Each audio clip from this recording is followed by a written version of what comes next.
5월은 가정의 달입니다. 가정을 생각한다는 것은 하나님이 창조주이심을 가장 정확하게 고백하고 또 하나님이 창조하신 그 목적에 맞게 가정 속에서 누리며 즐기게 하신 하나님의 뜻을 발견하고 행복하게 사는 데 있습니다. 5월 첫 주는 어린이 주일, 5월 둘째 주일은 어버이 주일, 오늘은 5월 21일 부부의 날입니다. 왜 21일을 부부의 날이라고 할까요? 부부란 무엇인가? 둘이 한 몸 됨이라. 그래서 이 둘이 한 몸 됨, 그래서 21일을 부부의 날로 우리가 기억하고 있습니다. 무슨 교회에서 부부에 대한 설교가 필요할까 싶지만 창조주 하나님께서 맨 처음 천지 만물을 지으신 목적이 뭔가? 하나님의 나라예요. 천국이에요.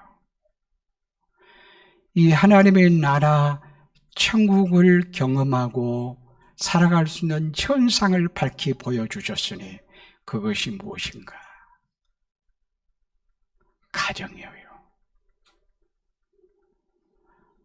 부부를 통해서 하나님의 나라는 이거야. 이렇게 경험하고 살아야 돼. 이것을 말씀하고 있어요.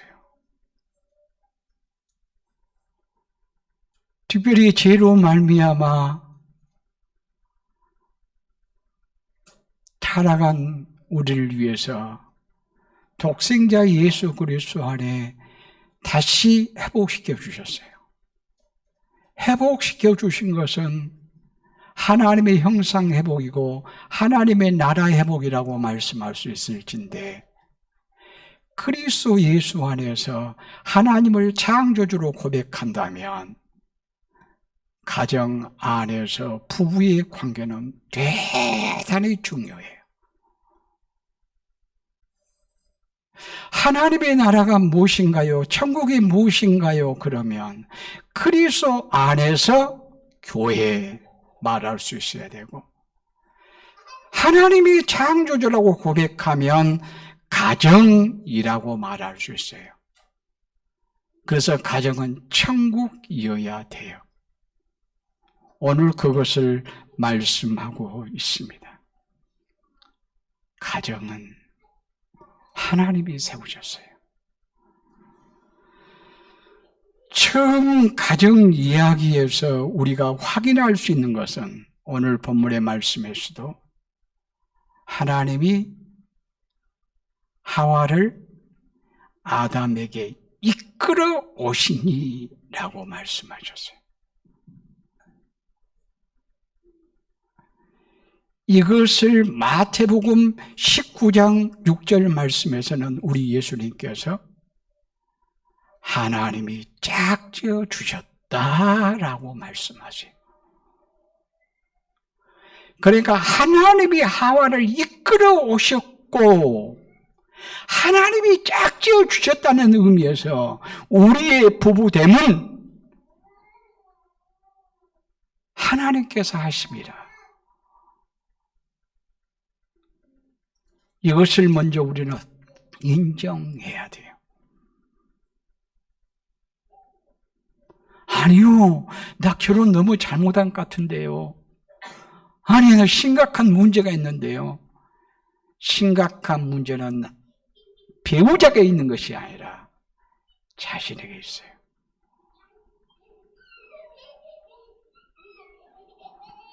우리는 이 문제를 어떻게 해결해 나가야 될 것인가? 부부의 문제를 어떻게 해결해 나가야 될 것인가? 하나님의 뜻을 먼저 헤아려야 될 것인데 하나님이 짝지어 주셨다. 하나님이 이끌어 오셨다. 하나님이 만나게 하셨다. 하나님의 경륜 가운데 이루어진 거야. 이거부터 승복해야 돼요. 그럴 때 무엇인가 우리의 부부 사이에 문제 있는 것은 오히려 그러하기에 내가 필요한 거라. 오히려 그러면서 과제를 감당할 수 있는 기회로 삼아야 될 것이라 그런 말씀이에요.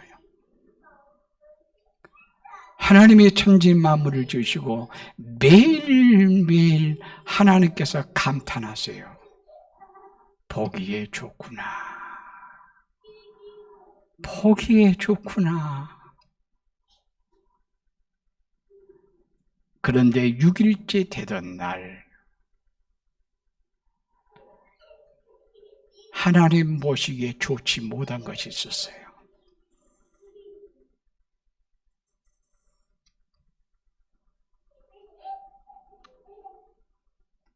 오늘 18절 말씀 보면 여호와 하나님이 이르시되 사람이 혼자 사는 것이 좋지 아니하니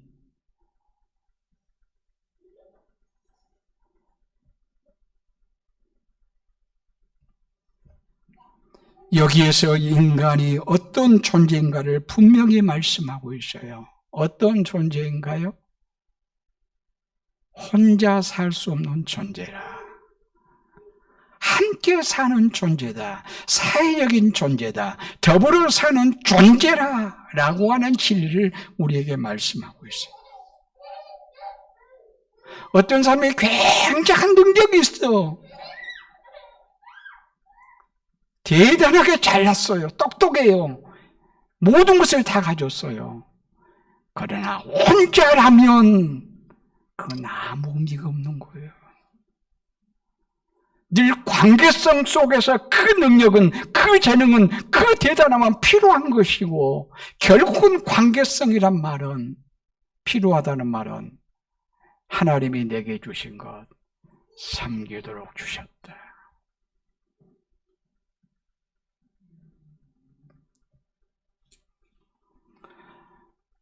혼자 사는 것이 좋지 못하여 이 말은 죄스럽다는 말은 아니에요. 아직은 미완성품이다. 그러니까 아담과 하와 한 남자와 한 여자가 창조됨으로 창조가 완성되어져요. 그 전에는 미완성이었어요. 완성되어지자 하나님이 감동하세요. 그래서 창세기 1장 31절 말씀 보면 하나님 보시기에 심히 좋았더라. 하나님이 감동하세요.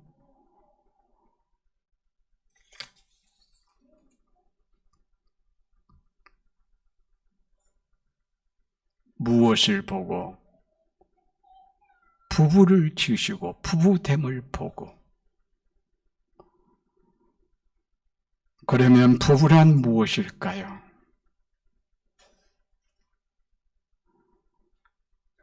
아담의 고백과 하와의 반응을 통해서 답을 얻을 수 있습니다. 아담이 혼자 사는 것이 좋지 못하여 그를 위하여 돕는 배필을 지으리라 하고 아담 깊이 잠들게 한 후 하나님이 갈빗대를 취하여 여자를 만드시고 그 여자를 아담에게 이끌어 오시니 아담이 고백하기를 이는 내 뼈 중에 뼈요 살 중에 살이라. 이 고백의 의미가 무엇일까요? 하나님 너무너무 감사해요. 세상에 이런 복을 내게 주신가요? 아담이 너무너무 감사하고 있어요.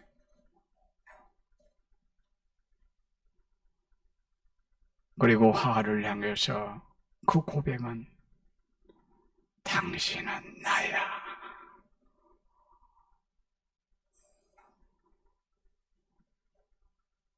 내 몸처럼 내가 사랑할 거야. 라고 하는 다짐이 담겨있는 결혼 서약이에요.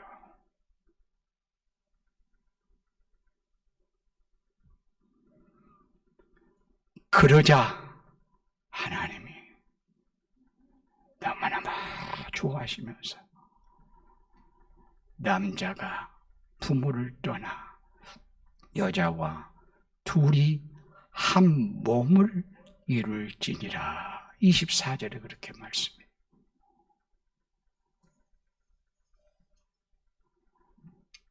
부부는 한 몸이야. 아담이 고백하자 하나님이 승인해 주시고 있다 그 말이에요. 이게 하나님의 주례사예요. 그래, 둘이 한 몸이야.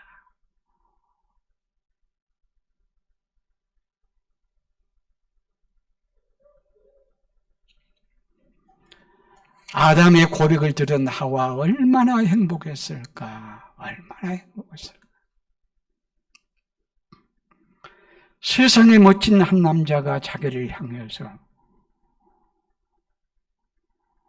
자신의 몸이라니, 자신처럼 사랑하겠다니, 그것도 시인이 되어서 시로 고백해 주다니, 참 하와 나 너무 행복하다.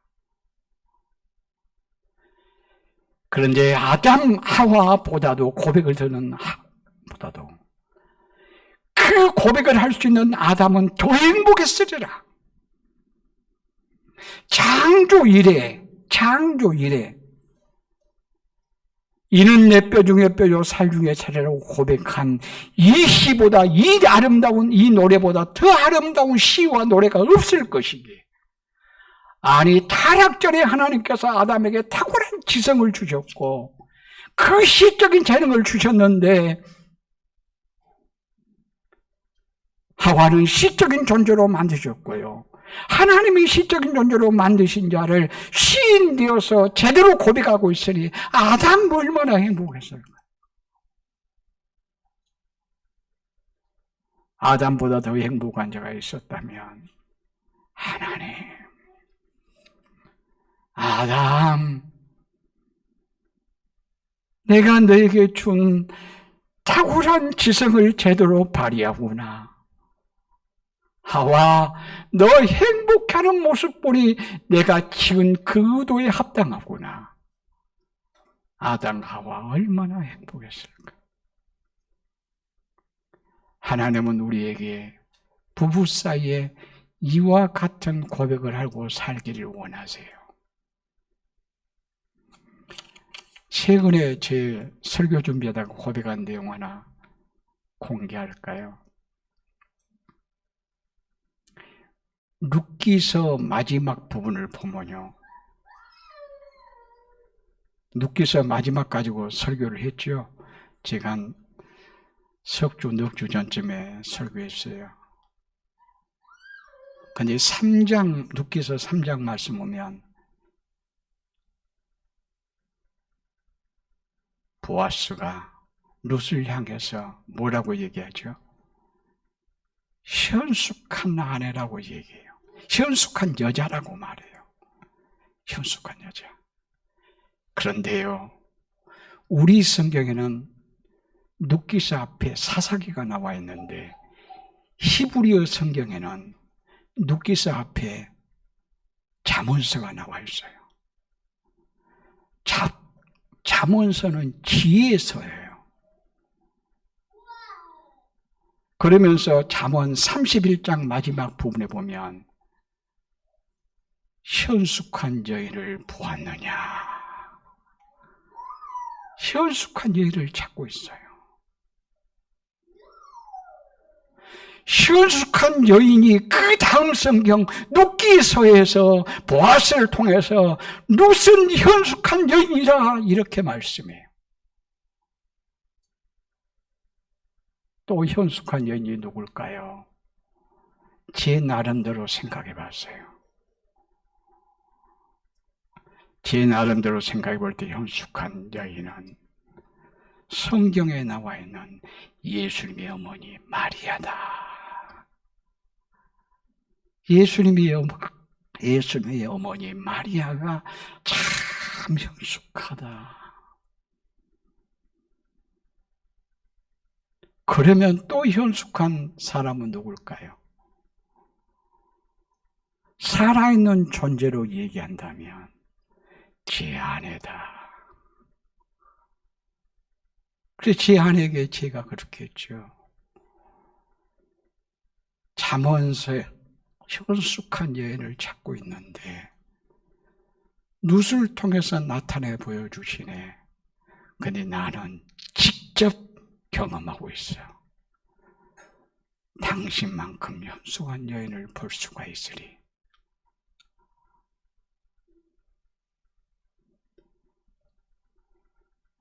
이건 제 아내에 대한 나의 주관적인 생각이에요. 그러나 하나님이 너무 멋지게 보실 거라. 여러분들도 아내를 위해서 남편을 향해서 그와 같은 고백을 하고 살려 말씀하세요.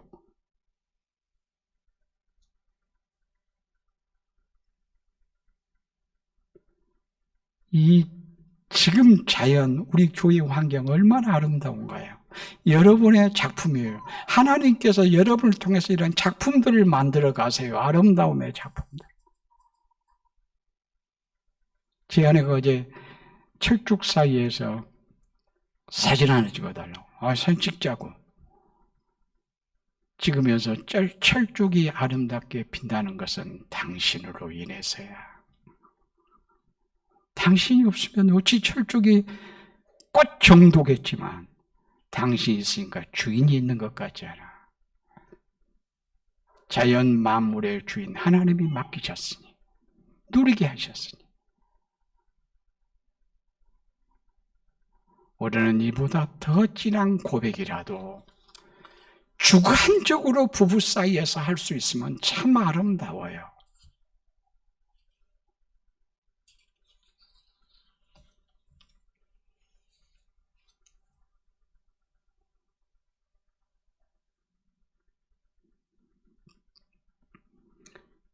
이게 바로 한몸 의식이라고 말씀할 수 있어요. 그런데 한몸 의식을 갖는데 전제할 것이 있어요. 우리 하나님이 한 몸이라. 또 예수님께서도 그 말씀을 그대로 인용해서 마태복음 19장 4절 5절 말씀 보면 이렇게 말씀해요. 한번 봐봐요. 예수께서 대답하여 이르시되 사람을 지으신 이가 본래 그들을 남자와 여자로 지으시고 말씀하시기를 그러므로 사람이 그 부모를 떠나서 아내와 합하여 그들이 한 몸이 될지니라 하신 것을 읽지 못하였느냐. 예수님이 지금 인용하신 거예요. 부부란 뭐라? 한 남자와 한 여자가 한 몸 됨이라. 예수님이 지금 말씀하신 거예요. 무엇에 근거해서? 하나님이 말씀하신 것에 근거해서. 또 에베소서 5장 31절 말씀을 보면 그러므로 사람이 부모를 떠나 그 아내와 합하여 그 둘이 한 육체가 될지니. 이건 바울 사도가 한 얘기예요. 한 몸, 한 육체다. 저는 하나라고 하지 않는데도 의미가 있다는 생각이 들어요. 한 몸, 한 육체. 아주 실제적이고 경험적이고 그렇지 않아요. 현실적이고요. 하나 하면 좀 추상적이잖아요. 같은 말이지만. 부부란 한 몸, 한 육체다. 당신은 나야. 이 고백 속에 살게 하세요. 그런데 그러기 위해서 전제할 것이 있어요. 창세기 2장 24절 말씀 보면 그 부모를 떠나라고 말해요. 떠남이 전제되어져요. 떠나야 돼요. 그래야 부부가 한 몸이 될 수 있어요.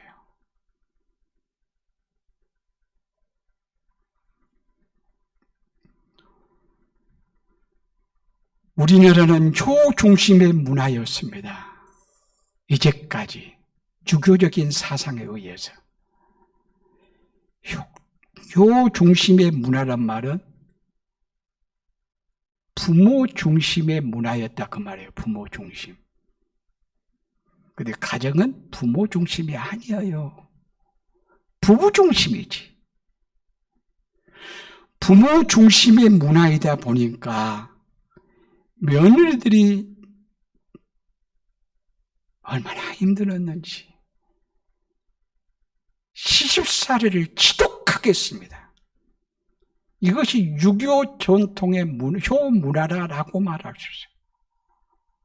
그런데 지금은요, 가정의 중심이 부모에다가 이제는 부부가 아니고 자식이 돼 있어요. 자식이 중심이 돼 있어요. 그러나 이것도 맞지 않는 일입니다.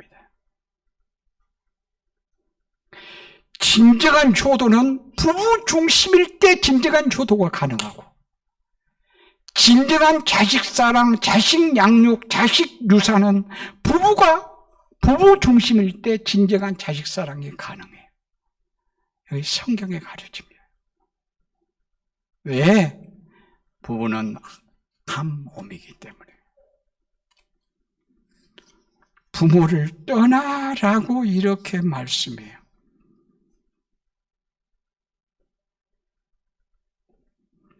부모를 떠나면 부부가 한 몸 되어지는 필수예요. 그래서 부부가 한 몸 의식 속에 살 때 다 부자 되는 거예요. 결혼하는 날은 뭐한 날이에요? 한 남자와 한 여자가 한 몸 됨을 승인하고 만일 앞에 공포하는 날이라 이렇게 말할 수 있잖아요.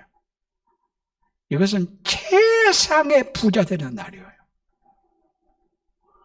저 멋진 남자가, 아니 저 아리따운 아가씨가 나와 한 몸 된다. 이보다 더 부유함이 어디가 있어요?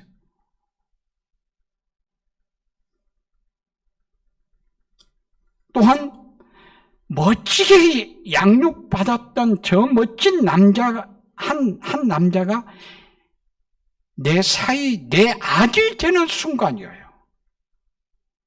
아리따게 양육받은 저가 내 딸 되는 순간이에요. 이보다 더 부유함이 어디가 있어요? 부자되는 비법이 뭐냐 하면 부모가 자식을 떠나보내는 데 있어요. 계속해서 마마보이 되게 하면 안 된다고 말이에요. 부모가 자녀를 위해서 결혼 준비 되었나요? 라고 물으면 아들 같으면 집이라도 마련되었나요? 그 말처럼 들리고, 우리 문화에서는 딸 같으면 혼숙감은 충분히 준비되었나요? 이 말처럼 들려요. 물론 조금은 필요할는지 몰라도 그것 준비 안 돼도 돼요. 뭐가 준비돼야 되냐? 부모가 자식을 떠나보낼 준비가 최상의 준비예요. 당사자도 마찬가지예요. 아들로서 부모에게서 떠날 준비, 딸로서 부모에게 떠날 준비가 결혼의 최고의 준비예요. 그리고 결혼하면 떠나는 거예요. 떠난다는 말은 무슨 말이냐면 우선순위가 바뀌어진다 그 말이에요. 자녀에게 전에는 항상 아빠고 엄마가 우선이었어요.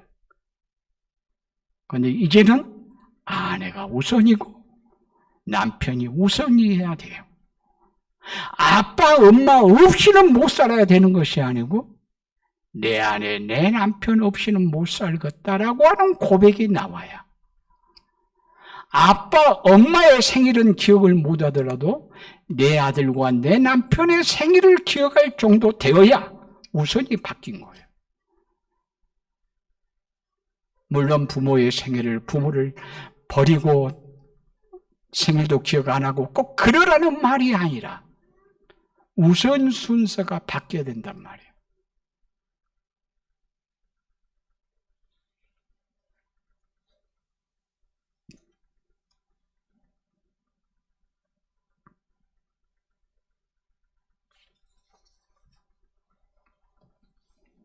그렇게 되어지면 떠나 부모도 떠나 자식도 떠나 부부가 한 몸식 속에 행복하면 진정한 효가 가능해요.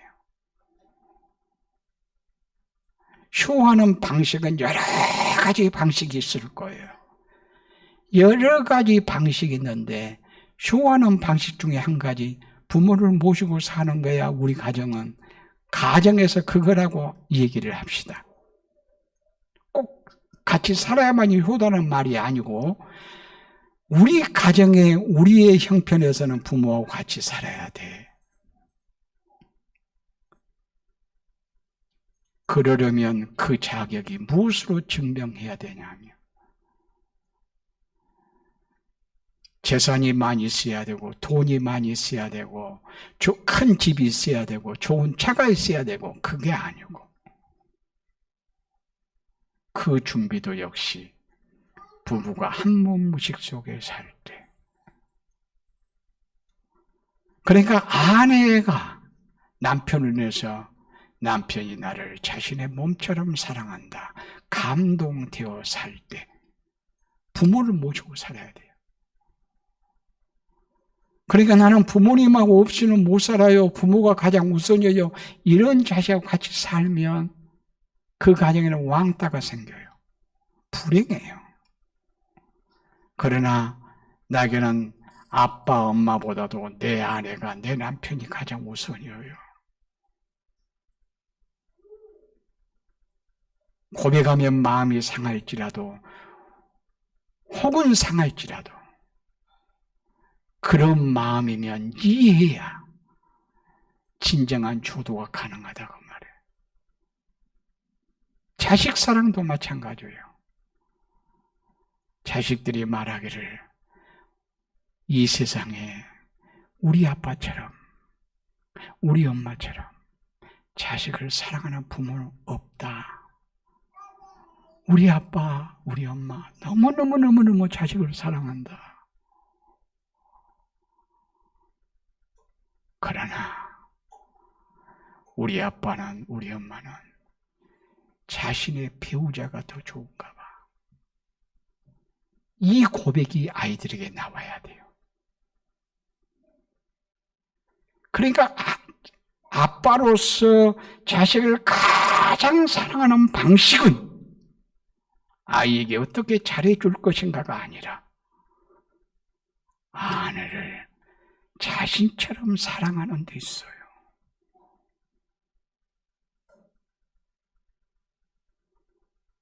그리고 엄마가 자식에게 어떻게 잘해줄 것인가를 연구하고 그럴 것이 아니고 이 아이의 아빠인 남편을 존경하고 위하고 세워주고 반해있고 남편에게 그런 모습을 볼 때 좋은 엄마요, 좋은 아빠라. 이게 진정한 자식 사랑이고 진정한 자녀 양육이고 진정한 자녀의 유산이라고 이렇게 말씀할 수가 있을 것입니다. 그러면서 하나님이 남자가 혼자 독차하는 것이 좋지 못하여 여자를 지었어요. 지을 때 뭐라고 했냐면 돕는 배필을 지으리라. 그러니까 우리는 여자만 돕는 배필로 생각해요. 근데 돕는 배필이라고 하는 이 말은 남성 명사예요. 오히려 원어대로 하면 남자가 더 도와야 돼요. 결국은 필요를 따라서 돕는 관계다라고 생각하시면 돼요. 돕는 관계다. 돕는 배필이라고 하니까 자존심이 상한가요? 내가 평생 돕다가 죽을 것인가? 근데 돕는다는 말은 하나님에게도 사용되어지는 말이에요. 시편 121편 2절 말씀을 보면 우리 다 같이 한번 볼까요? 시편 121편 2절 말씀. 나의 도움이 천지를 지으신 여호와에게로소라. 여기에 나의 도움. 누구에게? 여호와에게서. 곧 뭐라? 여호와를 돕는 자라. 여호와를 돕는, 여호와를 향해서 돕는 자. 돕는 자란 말은 원어로 에제르인데, 에제르는 여기에 아담의 뒤에 돕는 배필을 지으리라, 거기도 그 단어, 똑같은 단어를 쓰고 있어요. 그러니까 내가 돕는다 그 말은 하나님의 동역자 된다라고 하는 이런 의미가 있어요. 하나님께서 나를 능력을 부여해 주셔서 그 능력을 발휘하게 하시네, 이런 의미를 가지고 있단 말이에요. 그러니까 돕는 자의 역할을 잘하는 것은 하나님의 일을 하는 하나님의 동역자의 역할을 하는 거라고 말해요. 참 너무 멋지지 않는가요? 그러면 무엇을 도와야 될까요? 무엇을? 필요를 다 도와야 돼요. 그렇죠? 근데 저 사람이 원든 원치 않든 꼭 필요한 것이 무엇일까요? 생명이에요. 어떤 생명? 영원한 생명. 영생이에요. 오늘 본문의 말씀의 문맥 속에서 살펴볼까요? 통상 18절부터 여기를 우리가 이해하려고 하지만 17절부터 봐야 돼요. 17절 한번 봐봐요. 창세기 2장 17절. 창세기 2장 17절 말씀을 보면 선악을 알게 하는 나무의 열매는 먹지 말라. 네가 먹는 날에는 반드시 죽으리라. 그리고 아담이 독주하는 것이 좋지 못하여 그를 위하여 돕는 배필을 지으리라. 그렇게 말씀하셨어요. 그러니까 무엇을 도와야 될 것인가? 선악과를 안 따먹도록 하는데 도와야 돼요. 그게 생명이에요. 죽도록 하는데 돕는 것이 아니라 선악과를 따먹도록 돕는 것이 아니고 안 따먹도록 그러도록 돕는 배필을 지으셨어요. 이건 지금으로 해석하면 예수 그리스도 안에서 생명 얻는 일이 가장 우선적이라 그 말이에요. 부부가 한 몸이라면서요, 몸이라고 고백하잖아요, 사랑하잖아요. 그러면서 영원한 생명을 얻지 못하면 이것처럼 비참한 일이 어디가 또 있어요. 그래서 부부가 예수 믿도록 돕는 것이 가장 우선이에요. 상대방이 원하든 원치 않든. 지금 때로는 진통제가 필요하잖아요. 아이 나는 진통제는 아예 안 먹어. 그럴 수 있어요. 그럴 수 있지만 먹어야 돼요. 진통제가 꼭 필요하다면. 꼭 필요하면 먹어야 되잖아요.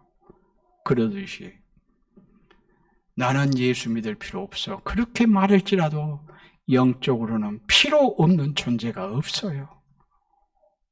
그래서 꼭 예수 믿도록 하는 것이 첫째 사명이에요. 그리고 18절 말씀에 혼자 사는 것이 좋지 못하여 돕는 배필을 지리라 하고 19절, 20절은 빠져도 돼요. 내가 19절, 20절은 설교할 때 전혀 얘기 안 했어요. 돕는 배필을 지리라 하고 아담을 깊이 잠들게 하여 갈빗대로 여자를 지으셨다. 이러면 돼요. 그렇잖아요. 그러면 자연스러워요. 근데 18절, 19절 말씀 보면 짐승에 대한 얘기가 나와요. 하나님이 짐승을 이끌어 오셔요. 아담에게. 그러니까 아담이 이름을 지어요. 그러면 이름을 지으면 그 이름으로 다스려요. 어거해요. 곧 아담의 사명은 무엇인가? 하나님이 주신 탁월한 지성을 가지고 문화적인 사명을 잘 감당하는 거예요. 문화적인 사명을 잘 감당하는 말은 창조주 하나님을 고백하고 일상의 삶을 멋있게 잘 살아간다 그 말이에요. 이 일을 도와야 돼요. 이 일을. 그러니까 피차 무엇을 도와야 될 거냐? 첫째는 생명, 예수 믿게 하는 일에 도와야 되고 그 다음에는 일상의 문화적인 삶을 잘 감당하도록 하는 일을 잘 하도록 하는 일 지금 우리 일상의 일을 하고 있잖아요. 그 일을 잘 하도록 도와야 돼요. 이렇게 말씀하고 있어요. 곧 복음적인 사명과 문화적인 이중적인 사명을 우리 부부는 함께 가지고 있다.